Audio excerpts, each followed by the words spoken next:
India আমেরিকার Das, India আমেরিকার কথায় ওঠে আর বস, ইন্ডিয়া আমেরিকাকে ভয় পায়।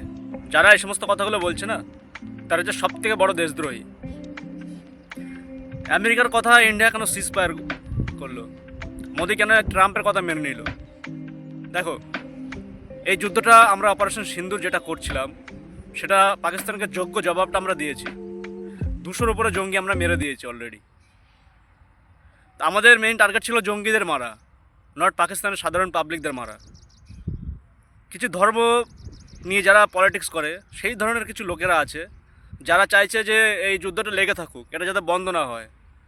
ধর্মের নামে হিন্দু মুসলিমদের মধ্যে একটা দাঙ্গা লাগিয়ে দাও, বিশ্বের বড় বড় যে দেশগুলো আছে তারা অনেক ফায়দা লুটবে, যাদের যুদ্ধের ইকুইপমেন্টগুলো বিক্রি হবে, তো তাদের মুনাফা আসবে। মোদি যেটা করেছে একদম ভেবেচিন্তে কাজটা করেছে। আমি কোনো পলিটিক্সকে সাপোর্ট করছি না, না মোদি না কাউকে সাপোর্ট করছি না। আমি যেটা লজিক, যেটা লিগালি হওয়া উচিত, আমি সেটাই বলছি। সিজফায়ারটা করার খুবই দরকার ছিল, সেটা ট্রাম্পের কথাই হোক বা অন্য কারোর কথাই হোক। কারণ দেশের আর্থিক অবস্থা যদি টিকিয়ে রাখতে হতো, তাহলে সিজফায়ার অবশ্যই দরকার। কারণ আমাদের যেটা বদলা নেওয়ার আমরা সেটা নিয়ে নিয়েছি।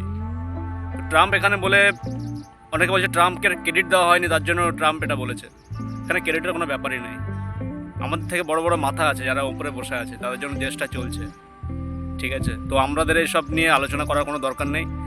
আমাদের যেটা ভুল মনে হয় আমরা সেটা বলতে পারি, বাট এক্সট্রা কিছু করার, এক্সট্রা অর্ডিনারি কিছু করার আমাদের দরকার পড়ে না। যুদ্ধ যেটা হয়েছে বন্ধ হয়ে গেছে, আমাদের বদলা আমাদের পূরণ হয়ে গেছে, তো কাউকে দোষারোপ করার এখনো কোনো দরকার নেই।